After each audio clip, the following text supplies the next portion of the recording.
أنا فرحان بزاف بوجودكم.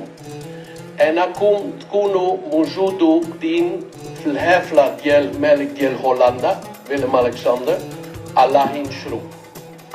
بريد هافاكم نتكلم الهالة كانت بين المغرب وهولندا. الهالة كانت زوينة بزاف اللي كتدوم من 4 قرون الحمد لله. فيها بزاف ديال التفاهم والتقدير.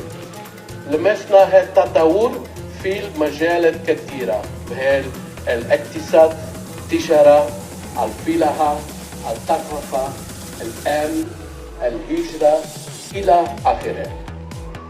ويا ربي تدوم هاد المحبة إن شاء الله. وأخيرا بريد نقول شكرا جزيلا للسلطات المغربية الممثلة